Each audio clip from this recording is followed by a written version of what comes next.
do have a 50-year plus career as an artisan, musician, done a lot of different things.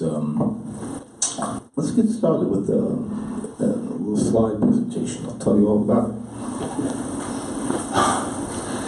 Okay, this is from Penland School. We put this as a jacket on the whole presentation. This particular photographer insisted that we all pose for a group portrait with nothing but our aprons.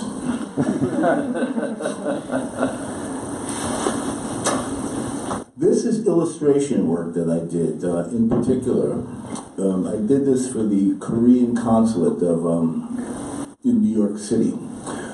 They commissioned me to do a series of kind of Asian-looking, almost woodblock-looking kinds of images about rural life in Korea. This is one of the places that has survived. I don't know where the rest of them are. I have one other to show you, but this is an example. Let me show you some of the examples of what I was doing before I got into metalwork. This is one. This is another.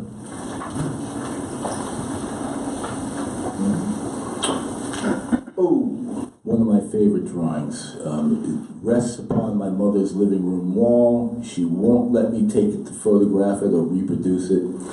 So I guess I'm going to have to wait a little bit before I'm able to do anything with it. But I've always thought about generating some prints off of this. I've always suspected they would be very, very popular. So eventually I will do that. But for now, Mom gets to enjoy it by herself. This is from a time I used to be a working musician in the Boston and New York area. I was a trombonist. I did studio work, orchestral work, jazz combo work, just about any kind of work a trombone player could do, I did it. This is the cast of, the band that was on stage for the production of Five Guys Named Mo. Can you see me? Who am I? Yeah. And I don't think I can grow a beard that black again. It's all gray now. As a cover to an album that I did under my own name, Tenacity, Trombone Madness. It was a jazz combo in the Boston area for many years. So, just to give you an idea of where I'm coming from. Let's just start with some blades and pattern welded steel. Pattern welded steel is a disease for which there is no known cure. And I got bitten pretty badly. It all started out, I was a 10-year-old boy in New York City, wandering around Midtown Manhattan one summer afternoon. I remember the day quite well. And I wandered into the museum, maybe 25 cents or 10 cents was the admission at the time. It's something a 10-year-old boy would have in his pocket. And I went to the Arms and Armor section, and I saw a beautiful, beautiful jade-handled, gem-encrusted saber. And I remember thinking to myself when I looked at it from end to end, what are those wavy lines all over the blade? What the devil is that? And I put it out of my mind. Didn't see it again until maybe 1979 when I opened a copy of Soldier of Fortune magazine, and there was an article by Bill Bagwell, about Damascus Steel fighting knives. And that was the first time I actually had a name for what it was. I looked at it and I was like, that's what I saw when I was a kid. That's what it's called, Damascus Steel. I knew right then and there I had to do this. So I set my mind and my eye towards moving in that direction right away. Eventually, Oh, here's a little tighter resolution of the pattern. Just gives you an idea of how expressive the material can actually be. It's an absolute perfect reflection of who you are, in my opinion. More still, this pattern is generated by using lower layered stock and higher layered stock all at the same time. So you get areas of very fine resolution and areas of very bold patterning. We're moving ahead to maybe 10 years ago. I started working with a Russian gentleman named Joseph Schneider. He studied in Moscow's Victor Danzig School of Design, and his professors were the people who did the Fabergé eggs. So he has a perspective on metalworking that's very fine, very detailed, very artistic, and when we combined our skills, we began doing things that were very noteworthy, in my opinion. This is the Panther Knife. This is the first in the series of pieces we did. I'm often asked, well, how did you meet Joseph? I said, well, you know what? It's something our women actually hooked up. They were at a party. His wife and my girlfriend at the time was Russian. And the conversation went something like this. My boyfriend, he is Bladesmith. My husband is jeweler. Two should meet. And that's how it happened. That's how we got together, and the rest is history, as they say. We've produced some really interesting pieces. Let's take a look at some of them and the details on them.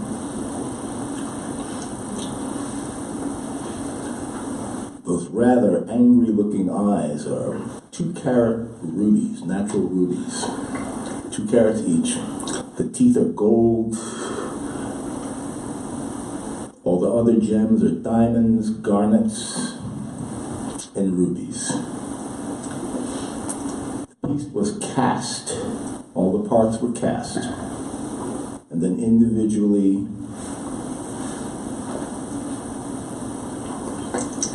embellished with gold. The stripes of the tiger actually are gold inlaid. All cold connected, by the way. Channels were cut and gold was actually hammered into the place, hammered into the spaces.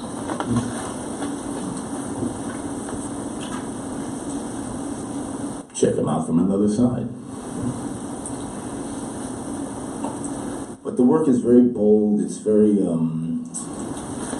kind of audacious and almost a little bit too much, but not quite too much. Sometimes he doesn't know when to stop at the stones.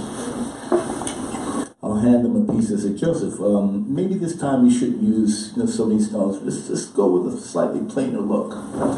I'll come back a few days and the thing is encrusted in diamonds. I said, Joseph, I thought we were going to let go a little bit simpler. What you want me to do? I see place that needs stone. I put stone. It's okay, I go with that. Not that this, this looks great, but thought we were going to try for something just a little bit simpler. In the end, I'm always glad he makes the decisions he makes because the pieces always look fantastic. This is the detail from the blade that's actually in this dagger. The center of the blade is a pattern called Firestorm, but it is 5 different modules that have been twisted in opposite directions, and the spine and the edge are just 400 layer straight layers that they call random pattern layers, have been bonded edge and spine to make a billet, basically a blade that is has a combination of patterns, both fine and bold. I think it's quite effective. The tip, as you can see, the outer edges are wrapped around a core. This is the Eagle sword. This is another one we completed. It's a full-length sword with a pattern molded blade of 6 different pieces. There you can see it in tight resolution up close. It has Firestorm pattern for both edges and 4-bar Turkish twist as a central core. The steels I'm using are 15N20 high nickel steel and 1095 high carbon steel, both together.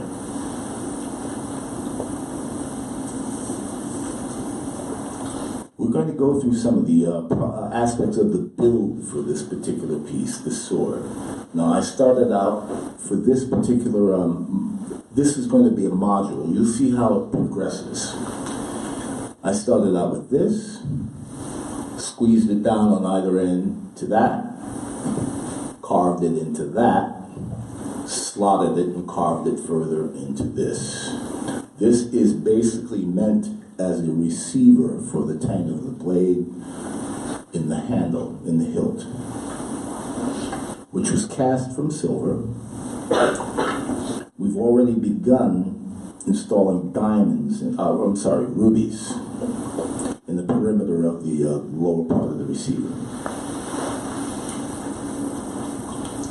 The receiver for the blade fits in just like it nests right in there, and basically what we did now, we hammered the edge with silver right over.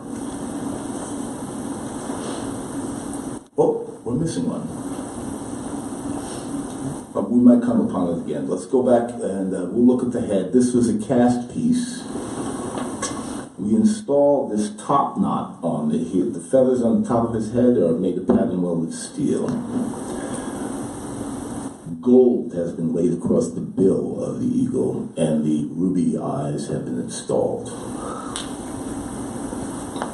Then we completely detailed it. All the engraving of the feathers and the detailing of the facial features of the creature are completely in place now and finished. For contrast, let's just go back one. And then, all right.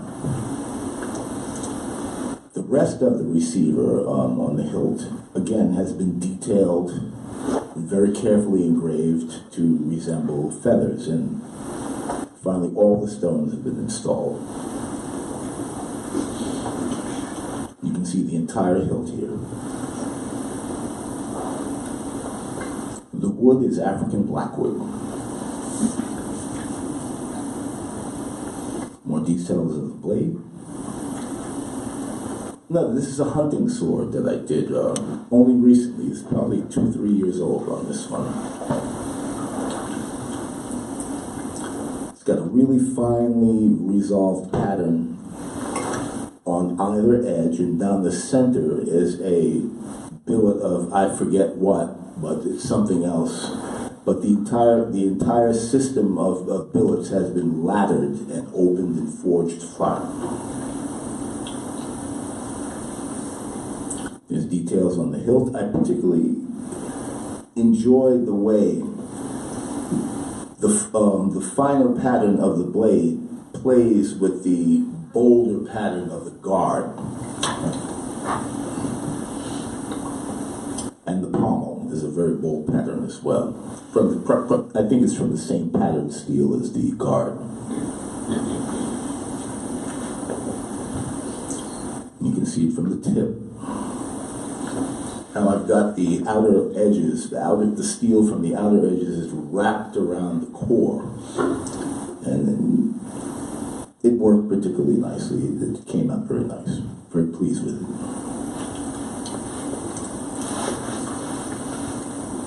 It's another piece that I did with my apprentice at the time, Kevin Klein.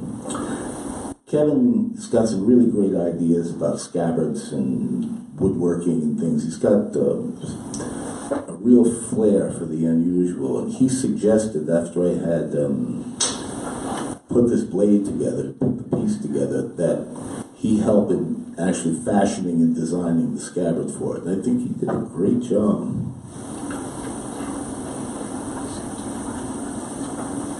Here we are out. You can see the blade in greater detail. And I think the next slide is going to be a closer detail of the blade steel itself. Well, yeah, you can see it. It's a pattern that I've given the name Electric Haze number 2. We'll see Electric Haze 1 in a little bit. Well, this is the very first time I ever had sax. This is a seax or a sax from the Viking era. It's a very stylized version of one. Not your traditional, but still, I think it turned out rather well. The ideas really came together. If you look at the hilt, how we've terraced it, we've terraced the carving, and it's very secure in the hand and has a really good tactile sense. All of the fittings are silver. They're all hand wrought. Nothing on this was cast. No, the pommel was cast. That's Fenris. The Fenris wolf from Norse mythology. There's some details on the steel. Very bold twists on the top, and a fine firestorm type twist for the edge. This is a favorite piece of mine. Did this back around maybe 1994 or so. This was when I was really starting to get an understanding of how to make compositions out of pattern welded steel. Actually put things together that may be a little bit more difficult to assemble and require a lot of skill in setting up and things like that, but the result you get is always something that's very, very satisfying. I think the feature on this is the bolder panels against the finer resolved patterns. It makes it look really, really good. I'm really happy with how this one came out. Jim Weiner, the great photographer, took this picture. He's responsible for this image. It's appeared in one of his books, I think the number 5 book, Points of Interest. This is a patterning experiment that I thought turned out rather well. It's generated from what's called W's, but set up in what's called a parquet arrangement and twisted right and left. There are 2 billets in this. I call it hoarfrost pattern because it kind of resembles that frost that you see on your windows in the winter when it gets really cold. It has that kind of an appearance to my eye.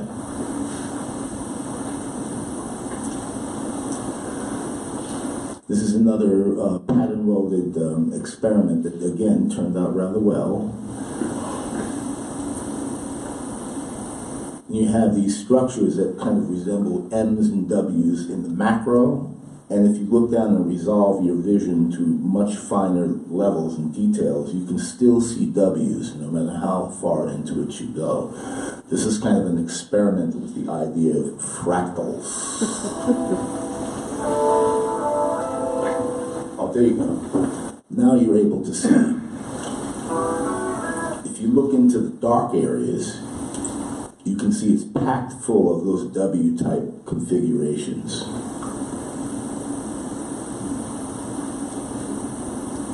Again, I think this is a very, very successful use of the technique.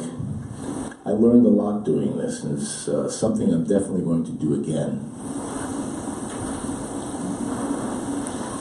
This is another collaboration with the Russian gentleman. We call it the Chimera. This stands out in my mind because I went nearly crazy setting 320 sapphires and diamonds into the handle. And if you know anything about jewelry working technique, I'll tell you that they're all gypsy set, no bezels.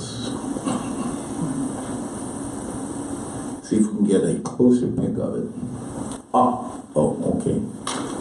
This is the blade steel, pure herringbone. I finally figured out a way how to make twists so that when you twist the steel, you don't get any stars. You just get lines all the time. It almost reminds me of the way Asian painters render water. Here we go with a close-up of the handle, and you can see that there are gold panels, again, cold connected, no solder, no glue, no solder on this piece. We like kicking it old school. If you look around each of the stones, you can see that there's punch work, circular punch work around. What a gypsy set is, you take a burr. That's the configuration of the seat of the stone, the bottom of the stone, comes to a point, comes to an angle, where you take a cut burr that has the same angle, and you drill into the metal until it's just a little bit deeper than the stone will sit. Okay? The stone will sit just below the surface.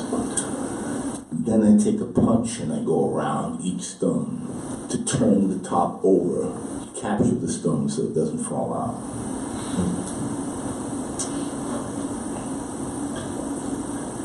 You may be able to tell that some of the stones, well, all of them in fact, they're graduated in size.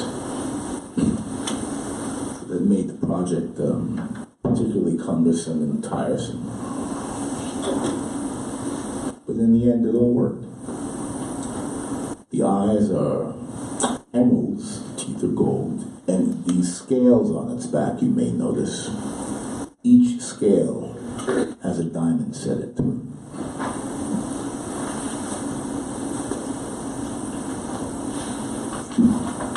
Another patterning experiment that looks totally unlike anything I usually do. It's generated from what I call a Franken billet. I take offcuts from all pieces of steel that I do, and regardless of what kind of pattern they contain or how dense or fine they are, doesn't matter. I just pile them all up. It's like a flagstone wall. Judiciously tack it in places so it stays together just enough so I can actually get it in the forge. Then I beat on it until all the air's out of it, and I'll fold it a few times just to get all the air and the voids out. Then this was patterned like what's called explosion pattern. Explosion pattern is basically you're taking something and turning it 90 degrees, forging down, making a few cycles of the forging from a different direction, twisting it very tightly, drawing it out, then cutting it right down the center. When you cut it down the center, you reposition it so that the inner seam, where the slice went, you push it out like this and turn it around so that the inner seam becomes the outer edges, and the outer edges become the inner seam. Then you forge weld that together, and this is the result.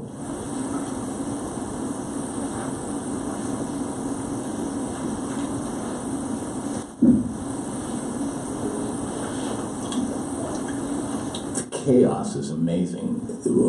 One of the things I love doing is these types of Franken billets that use just odds and ends of things. Because when you put them together, what's happening is you're setting up a situation that has an incredible amount of randomness and chaos in it. And then, on top of all that chaos, I superimpose a very strict patterning regime.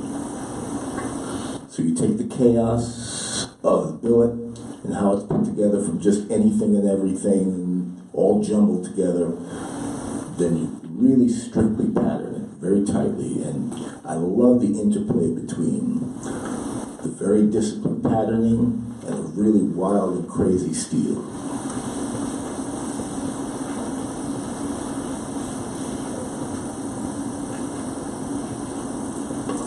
This is a 34-inch shamshir that I did for a fellow named Robert Golden, still lives in Olympia, Washington. I really enjoyed this project because it took me to places that I had never been before as far as my bladesmithing goes, and it was very successful. Let's take a look at the closer look at the steel itself.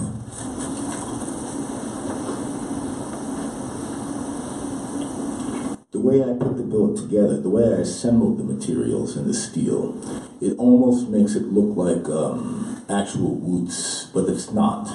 It's a combination of W's, billets, and straight layers alternated.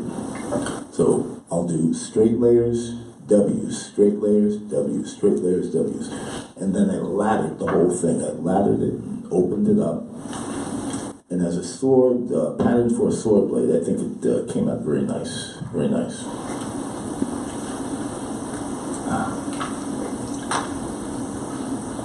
More pattern welding, silliness, and magic. A piece called this pattern is called Turkish Ribbon.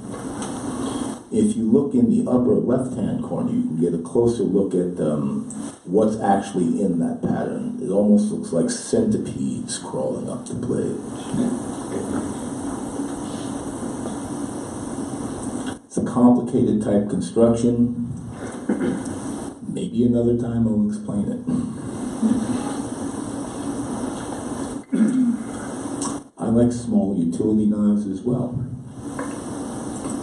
And this one utilizes a twisted Turkish arrangement of bars. I love this knife. I really like how the flow of the forging is completely, it shows up just right away. You can tell just how it was forged and what directions the steel is going. Everything just follows right along with the shape of the blade.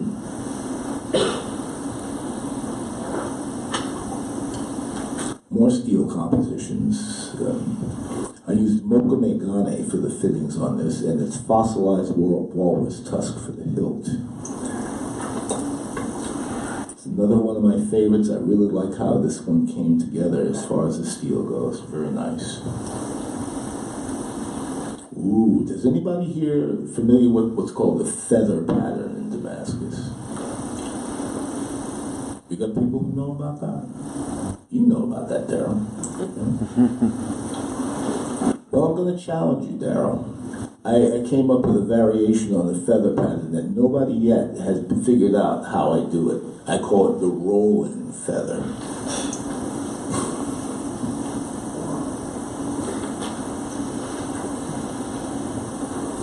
If you got a clue, tell me later. I've had bladesmiths look at this thing and study it for hours, and they can't figure out how I did it. But it looks really cool. Another thing I really enjoy doing, I love making jewelry too, and I do it pretty much to relax. I don't actually sell very much of it. I usually give it away to people. This is something I do to relax, and this is a mocha megane bracelet that I made for my daughter. The colors are really effective, nice. They're really nice. It's silver, bronze, and copper are the three constituent metals, and it's lined by sterling silver.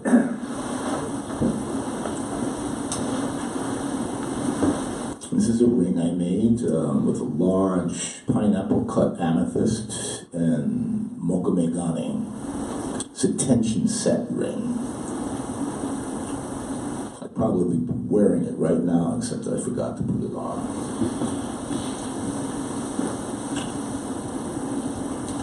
Mocha megane, gold wire, and mother of pearl.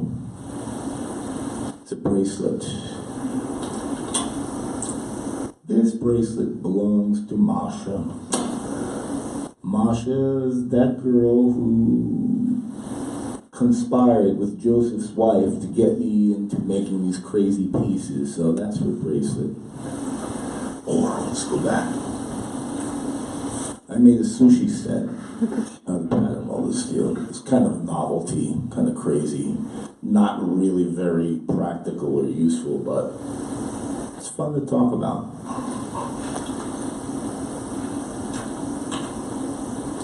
It's a Japanese-style hair ornament made from mokumegane, silver and copper mokame.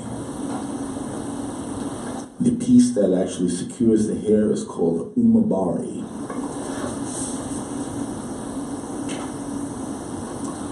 A band, mokumegane, twisted in two different directions and assembled. It's got a sterling silver liner.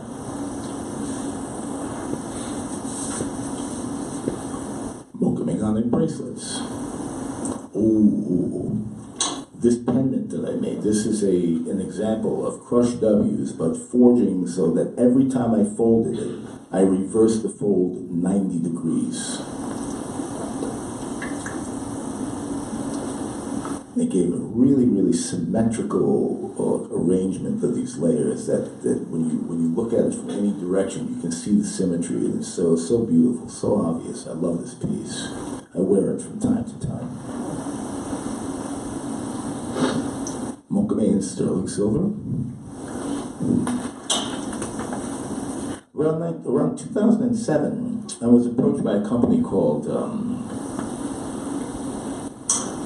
I forget what the name was, but they were doing exotic skins. That's what the name was. And they wanted me to do a line of mokumegane jewelry with exotic leathers.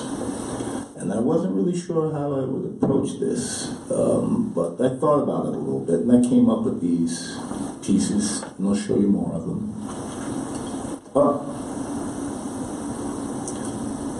Not that one. Slightly, I don't think I got the order quite right here, but this is a mokame bracelet made out of mokumegane panels and sterling silver links. This one too. This one went to the mokumegane exhibition in Japan, in Tokyo, 2016.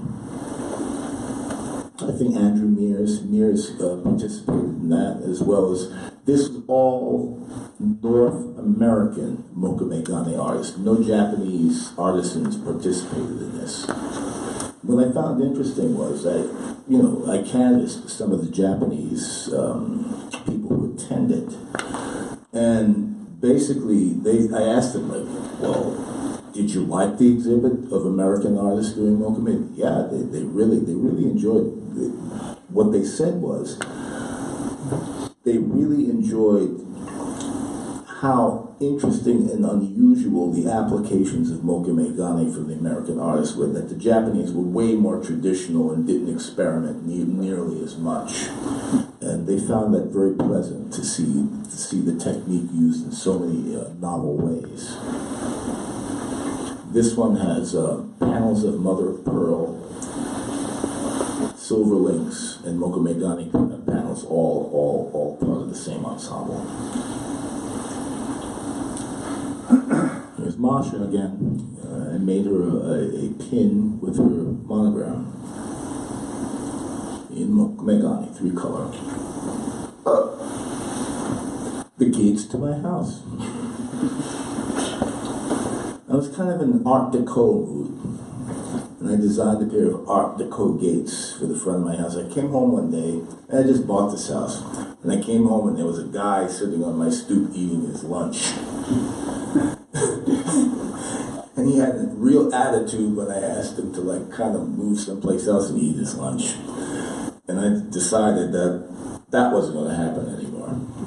I'm just going to put up a set of gates. And, being the steel artist that I am, I had to really design them and make them nice. And probably the most interesting set of gates on the block. I'm kind of proud of those. They're really nice. I banged those out in 2 days.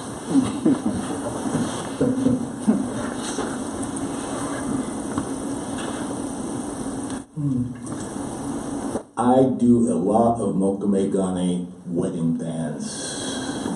I've probably done 15 sets in the last 4 years. People like them. They show them around.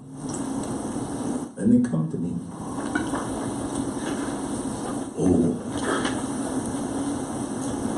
I talked to somebody earlier about the explosion pattern, and this dagger utilizes it, and it's a great example of it. I'll show you in the next frame. What a great pattern. Isn't that fun? That's a pattern, rather, that I don't know who invented that, but you know, it's been used and it's just great. It's really unique, really engaging.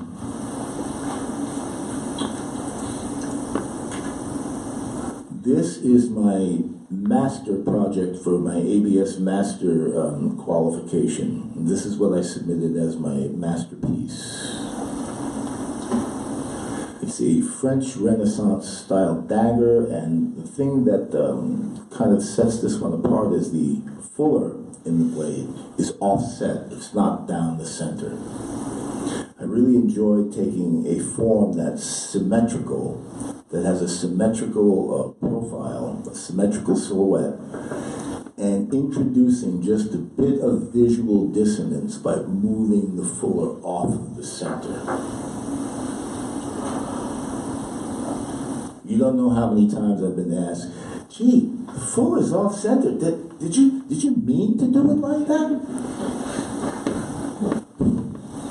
And I always chuckle a little bit because, I mean, is there anything about this piece that looks like I didn't have it exactly where I wanted it?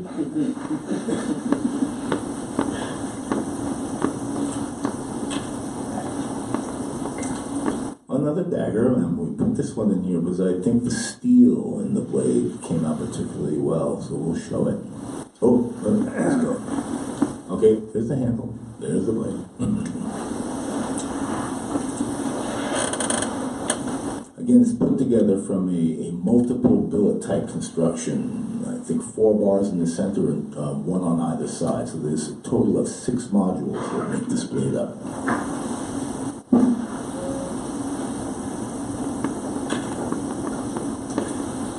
Earlier today, some of the students here, while they were putting their billets there, we've got, I don't know, 8-10 people assembling Damascus Steel billets today. And one of them was asking me, do all the layers have to be the same thickness? I said, not really. And I told him to bring a couple of images by where he could see that. I actually began and finished the billet with all random thicknesses in it. Nothing, you know, just thin, thick, you know, just completely randomly assembled. And it gives a slightly different look than if I had maintained all the pieces at the same thickness. It's, to me, it's a little nutty look. I like the interest that it provides, and I like the fact that it's not so regular. So yes, when you want to mix your thicknesses, it works just fine. The obverse side. And this is just straight twisted billets, twisted clockwise, counterclockwise, clockwise, counterclockwise. Now if you look at the edge of the blade and move up to the center, you can see that the pattern is slightly different than the ones that are on the back of the blade. That's because as the blade has been ground and forged thinner there in those spots, you are getting to the center of the pattern as opposed to being more on the outside of the pattern, closer to the spine. You're more on the outside. As you move to the edge, you see the view of the pattern from closer to the center of it. It's slightly different.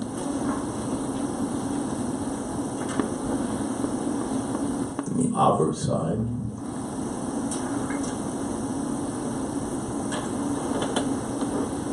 This is another interesting blade. The way I opened it up was not quite like a ladder. I did what's called an accordion fold to open it up. It's kind of stretched it in very, very interesting ways. And again, this is that same steel that I had used previously, but and that billet was made from unequal thicknesses. They were all different thicknesses, not all the same.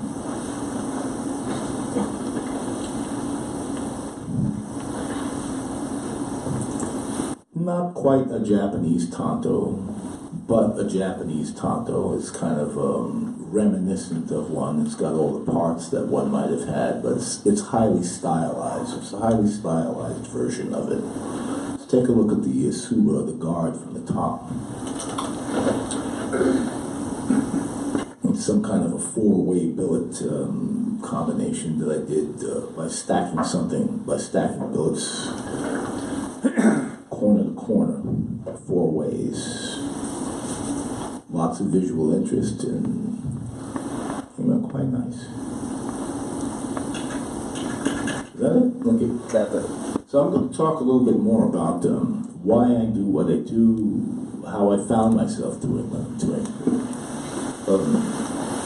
I like to make weapons. When I'm doing blade work, it's always weapons. It's always weapons. The reason for that is a weapon is a very unique class of human object. It does something that very few, if any, other human object could do. It separates a free man from a slave. If you have a slave population, there's always one thing they're never allowed to own or touch. It's a weapon. Why? Because they don't have a right to their own life. If you have a right to your life, you have a right to defend your life and the things that sustain it. So if you have the possibility to own, keep, and utilize weapons, you're a free man. And if you don't, what are you? I don't see that there's anything else to cloud the issue. Sorry. For me, a weapon is a talisman of your freedom. It's, if you can carry it, you're free. I think there is beauty in lethality. The lethality of a weapon is part of its beauty. It's part of its appeal.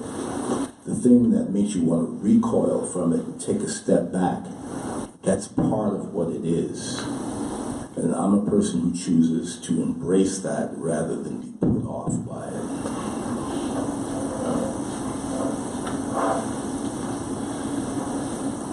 My life as an artistic kind of a person is it's been up, it's been down, it's been sideways, it's been everywhere. But in the end, I don't think I could have lived my life any other way.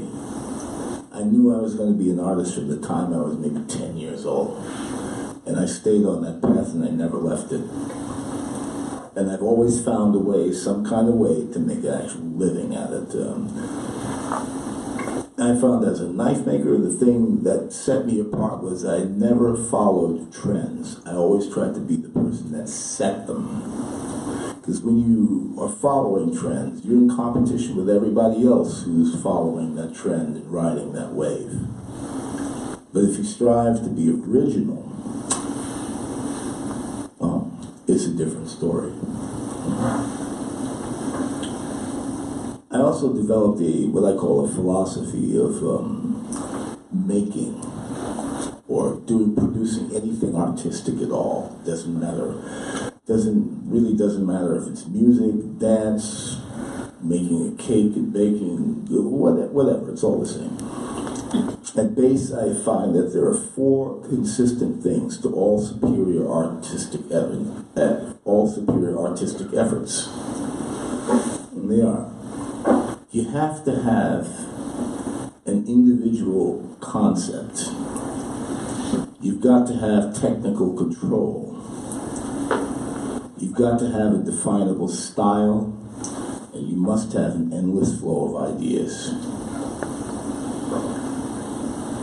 What I mean by individual concept, I would like to see, when I see the work of a person, I want to get a sense of life from it. I want to know from looking at it, what is this person's life? Can he convey to me a sense of what it is like to be that person in this world? That can be very profound or it can be negligible, but it's got to be there. I got to feel that person. I got to feel what they're doing. It's got to impact me someplace, or some way emotionally. Technical control. It's got to look facile. It's got to look easy. It can't look strained or labored. It has to appear as though it flows. It just came out of this person. Now, how much technique do you need? I don't know. If you can accomplish the first objective, which is to transmit that sense of life with this much technique, you have enough. If somehow you cannot, you need more. Nobody can tell you how much where you need to stop or how much you need. That's something for you to decide. But you've got to be able to deliver your message with something, and that something is technique. That's what delivers it. That's what makes the thing real, is your ability to manipulate things. Your ability to realize an idea and make it real. Technical control, again, so you've got to have that.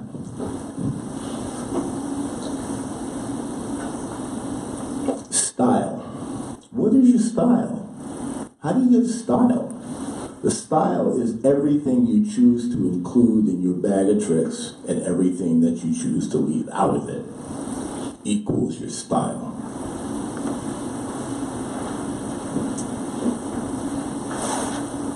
Some people can accomplish a style just by paring down. Usually, I'm finding that I'm kind of random thoughts here, so please be patient.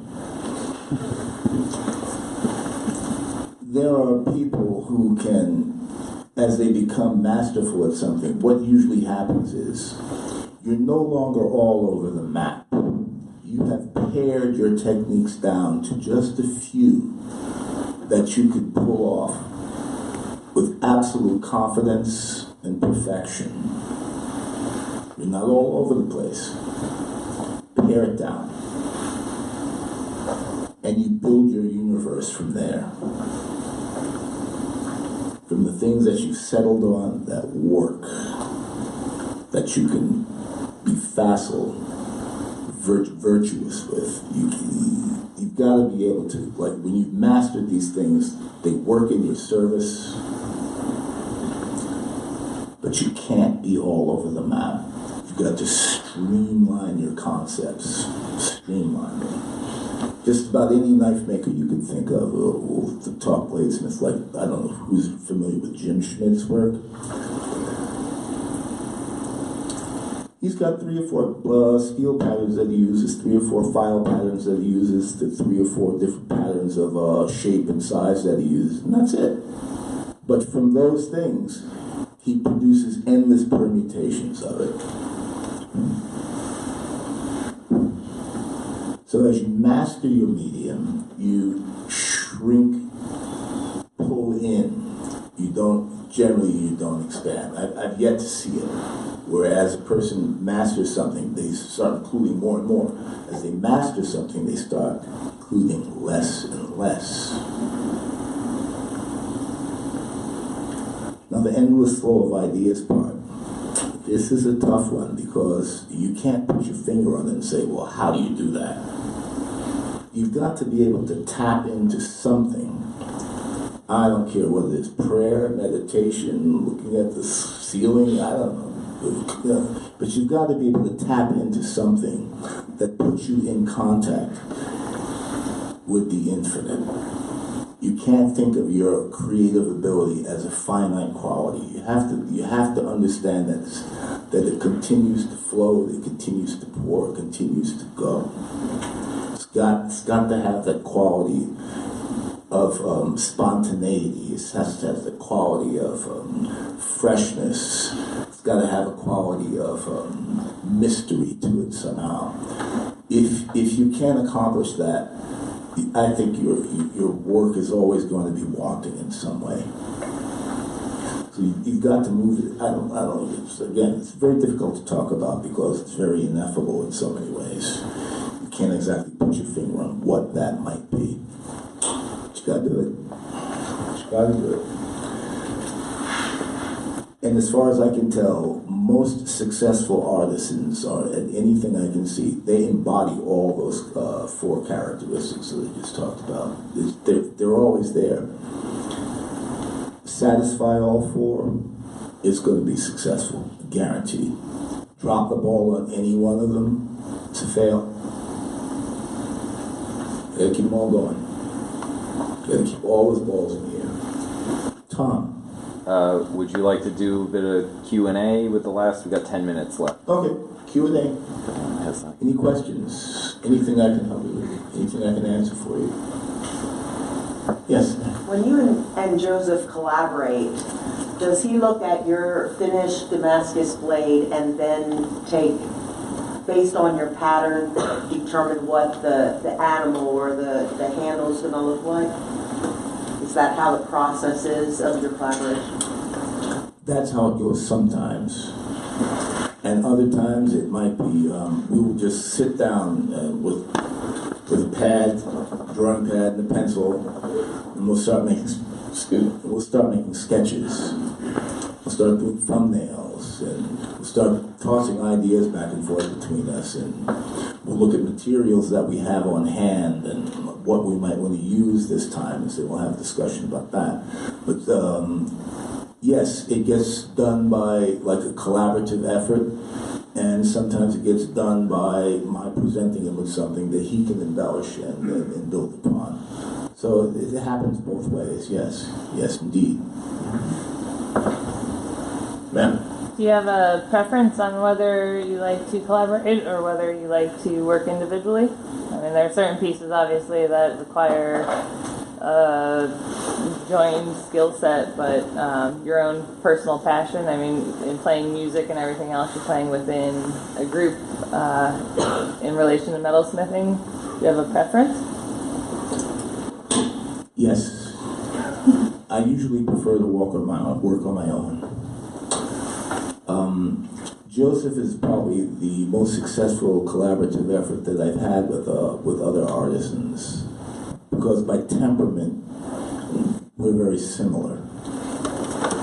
Oftentimes I will collaborate with people in the past, and it hasn't worked out because we were just too dissimilar by temperament and artistic taste. So the marriage, so to say, has to be a good one. It has to work for the right reasons. So that's my answer. I do, but mostly I do prefer to work on my own because I have much more latitude and much more freedom just to do whatever I want. Do you still play music? I don't. No? I retired from that in 1999, but I'm still involved in music. I'm still very involved in music. I recently got invited to do the Jazz Educators Conference in 2020, and I'm going to compose something for it and have it presented there. So I'm still involved in it. Yes, I am. Yeah. Sir? Can you ever see a marriage of Damascus Steel and jazz? Damascus Steel is jazz. Yes to that. How do you balance your teaching and your making?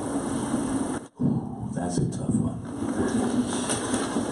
It's been easier for me to do that thing that you just mentioned. How do I balance my teaching and my making? I was having a problem with that for the last couple of years, but then I just moved my studio into my office at the school.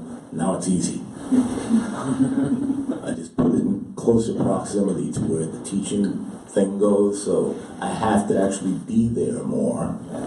And so when I'm in my office, I'm using it to make stuff. So it was difficult. It was difficult, but I'm getting over that hump and being much more productive these days. Does your teaching inform your making? Absolutely. Inevitably. I'll have students who come up with great novel ideas for things that I've been doing for years, but they figured out a way to kind of do it better that hadn't even occurred to me. So I'm always open to to the work of students and the innovations that they themselves can affect. Yeah.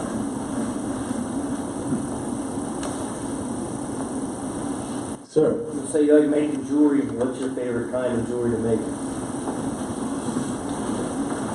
I like working with silver, mochame, silver and mochame, sometimes gold. I just did a set of white gold wedding bands this past summer. Man, they were hard to make. White gold is so brittle. Plus, I had to make it out of a special alloy. I had to make it out of gold and palladium because the bride is allergic to nickel. So I couldn't make it out of nickel and gold. I had to buy palladium. They were more expensive because I had to buy palladium to do it. And I alloyed it myself too in the crucible. I know, Alex, the kind of thing you do, I really like it, but by temperament, I couldn't do that. It's just, I'm not bent in that particular direction, but when I see somebody doing it who does it as well as you do, I'm like, wow. I mean, it amazes me. I'm amazed by a lot of people who do things that I wouldn't dream of ever trying. This is just not me temperamentally, to work in a certain way, in a certain style, with certain materials, certain tools. And I've gotten acclimated to basically working with tools and materials that make sense to me. Anyone else? Shelley. So, I mean, you're a successful, talented, dialed-in artist. Do you prefer to make commission pieces or things out of your own realm and sell them? I mean, there is a difference, right, between people that come to you that say, hey, I want XYZ, make this for me, versus like, damn it, this is what I want to make, and I'm going to make it, and then somebody's bound to want to buy it. Thank you for that question. I'm going to answer this by saying that I don't do custom work. It's a perfectly legitimate way to do business. Many people are very successful at it. Many people like doing it. I'm not one of those people. I like to make what I like to make, and if it's appealing enough, it will be purchased. And I pretty much don't own anything that I've made, so everything sells, eventually. Everything sells. I'm just not one of those people who likes to do custom work. I've just had too many instances where I can't really agree with the person or the selections and choices that they would prefer. I'm like, no, I don't want to do that. So, no, I don't do that kind of work. I much prefer to just do what I do the way I want to do it, and that's it.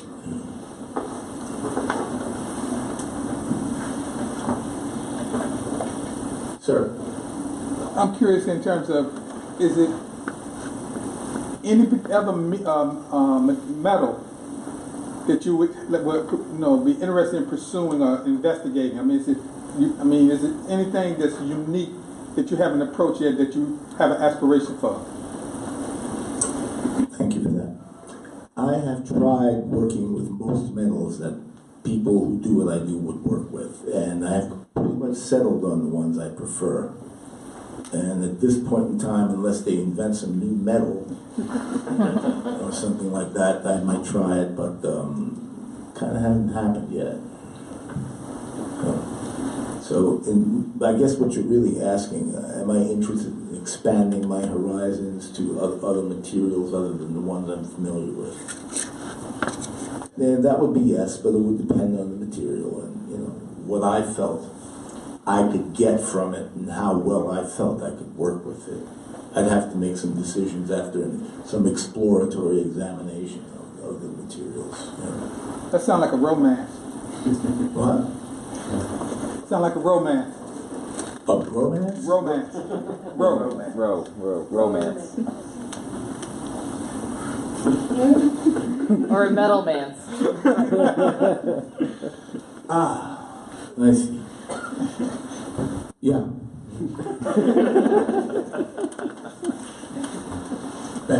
The four facets that you say go into being successful as an artist, I would assume that that would take a period of time to make something easy to do and to get to the point where everything starts to be honed as opposed to expanded or experimented with.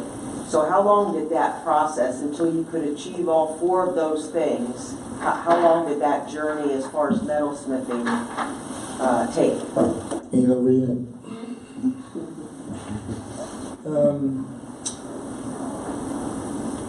I say that because I'm still acquiring skills, and I'm still acquiring techniques, and still getting stuff.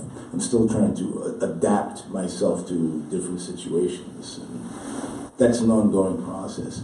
But what I can tell you, what I've given some thought to is, having been a musician, I've seen young musicians try and push technique to a point that becomes an end in itself, and at which point it tends to become very unmusical. But they have to do that.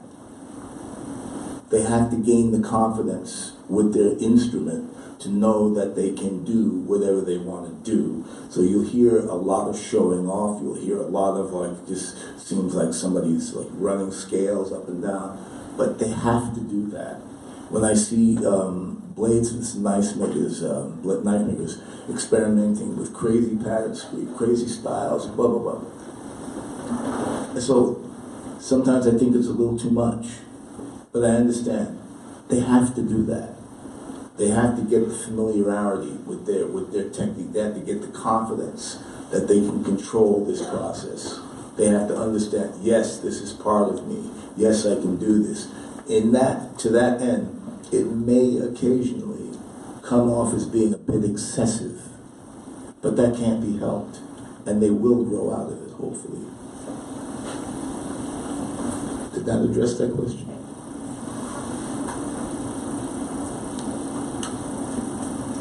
Somebody else out there? Yes, sir, Alex. What's your favorite weapon to make?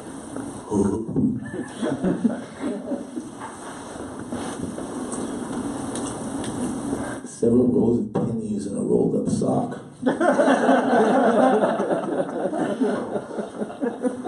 Just kidding.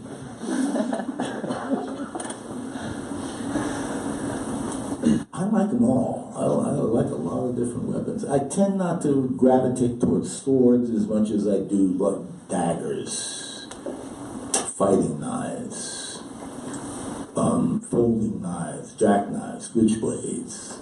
All of those things are things I really, really enjoy making. Yeah. So having a particular favorite, no, I don't. But it's going to have some kind of edge and a point on it. That much I can tell you. Anyone else? Well then, thank you very kindly for attending.